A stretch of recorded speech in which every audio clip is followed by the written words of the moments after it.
You think you fear being alone, but what you really fear is what will speak in the silence. You believe solitude is emptiness, when in truth it is the doorway to everything you have forgotten, and the one who dares to enter it becomes unrecognizable. Since childhood, you were trained to run from quiet.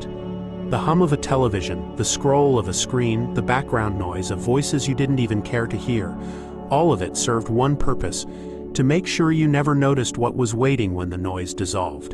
Entire systems have been built around your avoidance of solitude, as if stillness itself were an enemy. And yet, solitude has never been your enemy. It has only been the mirror you were too afraid to look into.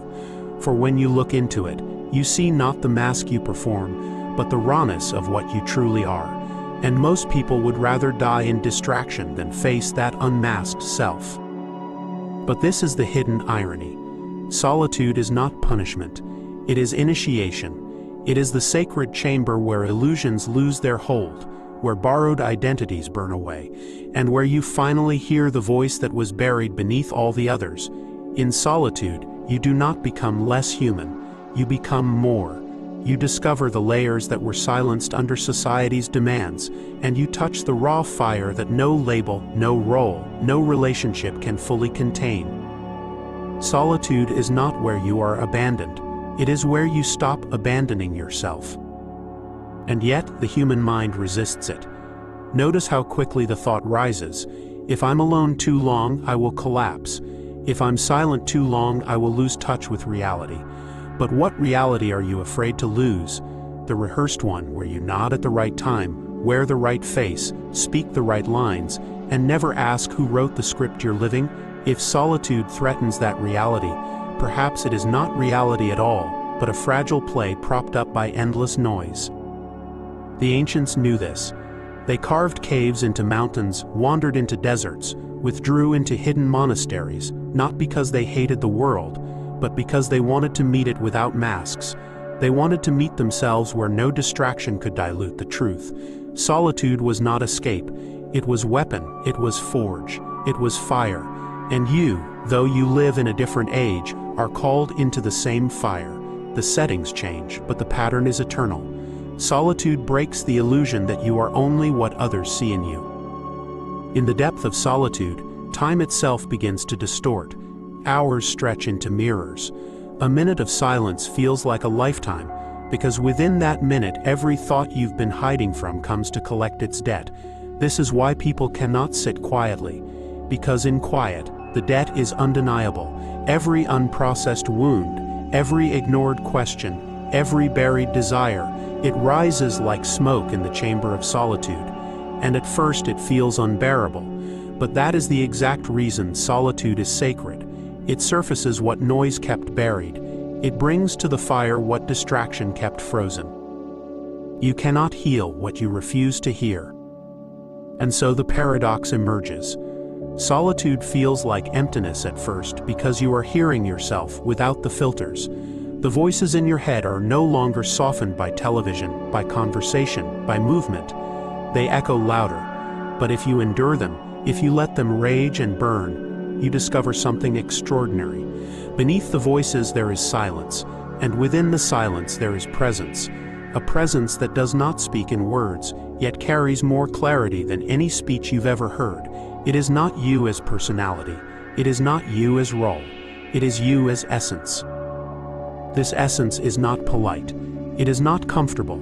It does not flatter your illusions. It tells you with ruthless clarity, this is who you are and this is who you are not. This is what you have pretended, and this is what you have forgotten. And the longer you stay in solitude, the sharper this clarity cuts. The masks begin to feel unbearable, the lies impossible to wear. You are reborn, not because solitude gave you something new, but because it stripped away what never belonged. It is here that transformation begins, not in external rituals, not in endless affirmations, not in chasing new roles or identities. It begins in the silence where there is nowhere to hide. Solitude is the underworld every soul must descend into if it is to return whole. It is the tomb that becomes a womb, the exile that becomes return, the collapse that becomes rebirth. And those who fear it will live their lives as fragments, forever patched together by noise, but never whole. Those who embrace it, they emerge with a resonance the world cannot touch.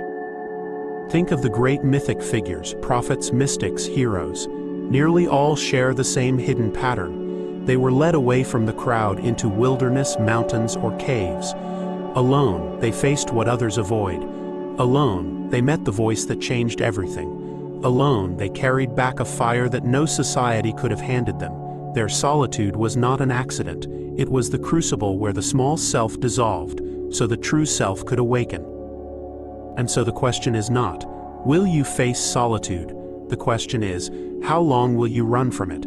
How much of your life will you spend in noise before you finally turn toward the silence you've always feared? For the truth is, you cannot outrun it forever. Sooner or later, life drags you into solitude, through heartbreak, through loss, through the collapse of everything you leaned on. And in those moments when you are stripped of company, stripped of distraction, stripped of control, you either fall apart or you awaken. This is why solitude is not a curse. It is a hidden mercy. It does not come to punish you. It comes to return you to yourself. And when you understand this, when you stop fighting the silence, when you stop calling loneliness what is in fact initiation, you discover something that changes everything. Solitude was never empty. It was full of echoes, full of truths, full of voices you silenced just to survive. And once you let it speak, you realize you were never alone at all. Solitude does not silence life. It silences the noise that kept you from hearing it. When silence finally closes in, it does not greet you gently. It arrives like a storm you thought you could outrun, a tidal wave rising behind you as every distraction crumbles. And here you stand, naked of noise, confronted by the shadows you swore were gone. This is why solitude terrifies. Because it is not neutral, it is demanding. It demands you face the versions of yourself you left behind in the corridors of memory. The child you silenced, the dream you abandoned, the wound you covered. In solitude, all of them return, waiting for the voice you once promised them. And yet, this is not torment. It is reclamation. Those fragments are not ghosts meant to haunt you.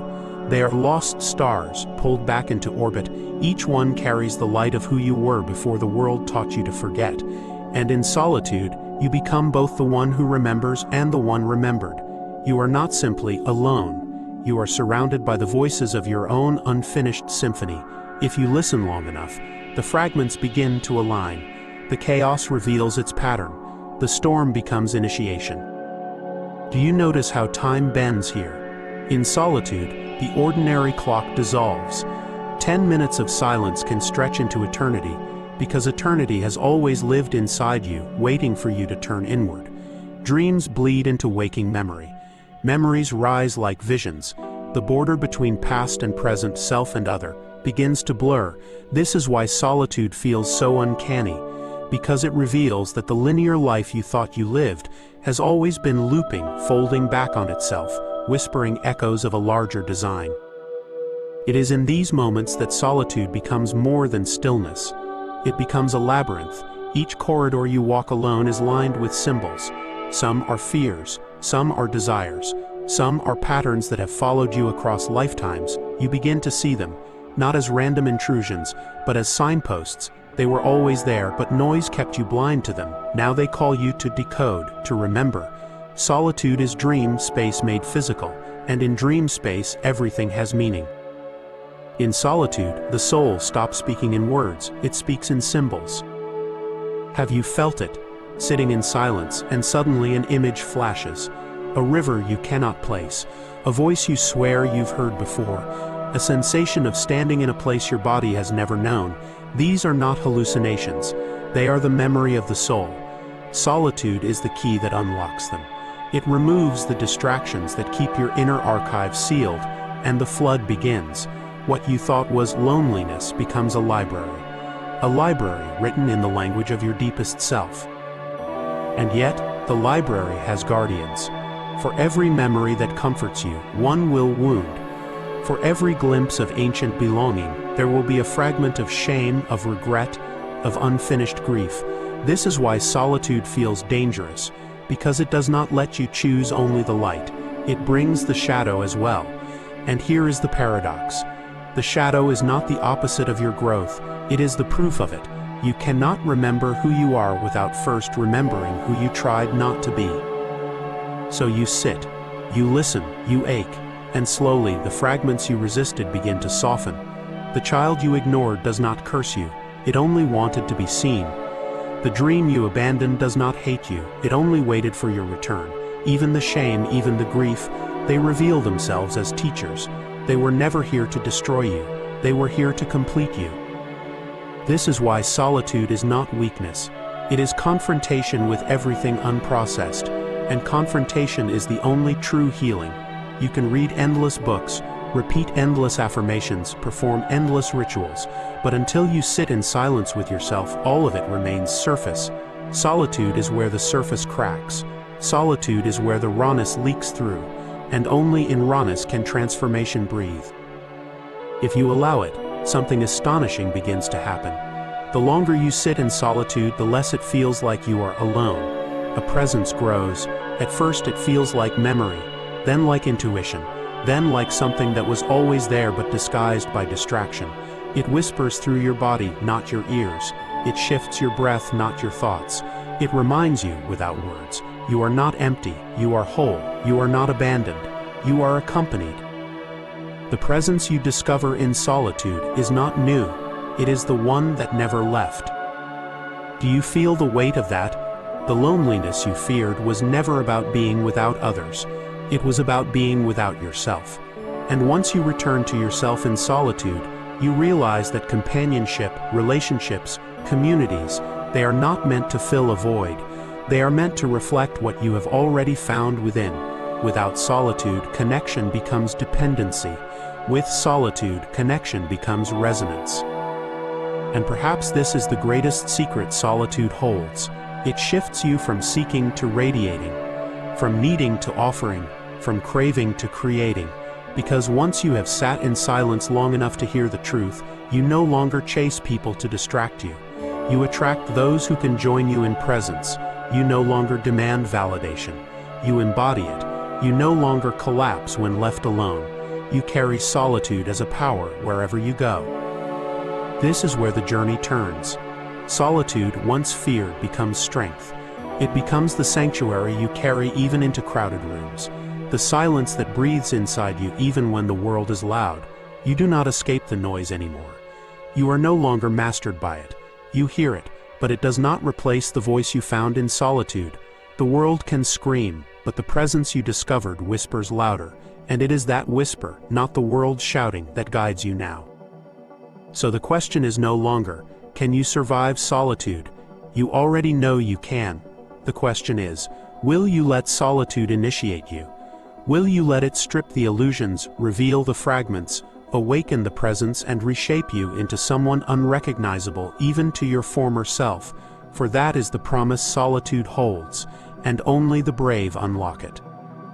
And here is where solitude reveals its final face, not silence, not shadow, but transfiguration. The one who first entered solitude trembled, fought, resisted. The one who now emerges is different, not because the storm outside has ceased, but because the storm within has been reclaimed as power. You realize, peace was never something fragile you had to protect. Peace is not the absence of chaos. Peace is the unshakable root that grows even in chaos. Solitude gave you that root. When you carry this, you stop mistaking solitude for exile. Exile is banishment from the world.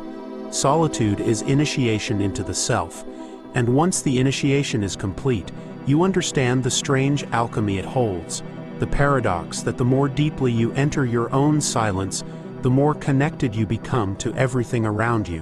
What appeared like withdrawal was actually expansion. What felt like distance was a bridge. Solitude does not shrink you, it makes you vast. Think of the sky.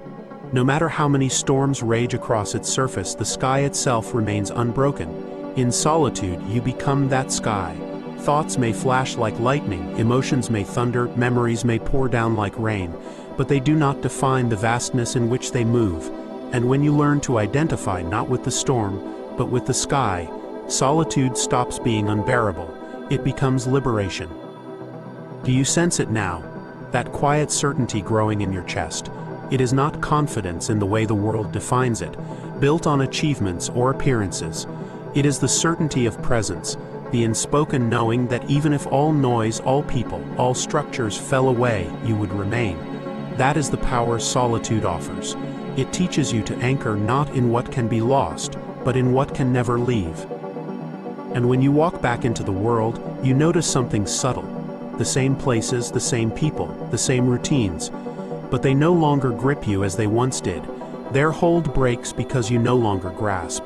You don't seek from them the completion you already carry. You begin to walk not as one in need, but as one in overflow. The difference is magnetic. People sense it. They cannot name it, but they feel it. Your silence speaks louder than your words. Your presence calms without explanation. This is why the sages, the mystics, the hidden ones of every age retreated into solitude. Not to escape life, but to re-enter it carrying a different frequency. To step back into the marketplace with eyes that see beyond it. To speak in a way that does not argue but awakens. Solitude sharpened their perception, but more importantly, it dissolved their dependence. And when dependence dies, sovereignty is born. Here lies the unspoken truth. Sovereignty is not found in control, but in presence. The sovereign does not need to command others because they no longer beg from them. They walk carrying their own throne, their own altar, their own center. That is what solitude trains you for. Every minute you spend in silence as another thread weaving that throne within you. Every confrontation with shadow is another stone laid in its foundation, and when it is complete, no storm can topple it. But solitude does not only reshape you for your own sake, it reshapes you for others as well. Because when you become whole in solitude, you become mirror and medicine for those who have not yet faced it. Without words, you remind them, there is another way. You become proof that peace is not a destination to chase but a presence to carry. And by your being, they feel the invitation to seek their own solitude, not in fear but in courage. Here's where the circle closes. You once feared solitude as loneliness. Now you discover it as union. A union not with others first, but with the self you abandoned. And once that union is restored, every connection becomes deeper, freer, more radiant. You no longer cling, you no longer collapse, you no longer fracture. You meet others not as fragments seeking completion, but as wholeness seeking resonance. This is the hidden power solitude always held. And so, when the silence comes again, as it will, you no longer dread it. You welcome it. You welcome it as the temple where remembrance lives, the crucible where shadows dissolve, the mirror where you see not who the world told you to be, but who you have always been. Solitude is no longer an interruption. It is your initiation, your ritual, your sanctuary. In the end, solitude does not isolate you, it returns you to yourself. And perhaps the most haunting question now is this: when solitude comes for you next, in the middle of the night, in the spaces between relationships, in the quiet hours when the world forgets your name, will you run from it, or will you kneel at its threshold? Will you treat it as enemy, or will you let it baptize you into remembrance? For only the brave unlock solitude's power, and once unlocked, it never leaves you. It breathes with you, it walks with you, it remakes you. So listen carefully. When silence arrives, when noise fades, when the storm presses close, do not flinch. Do not fill the void. Let it speak. Let it remind you. Let it break you open. Because the voice you fear in solitude is not a stranger. It is your own, and it has waited lifetimes to be heard.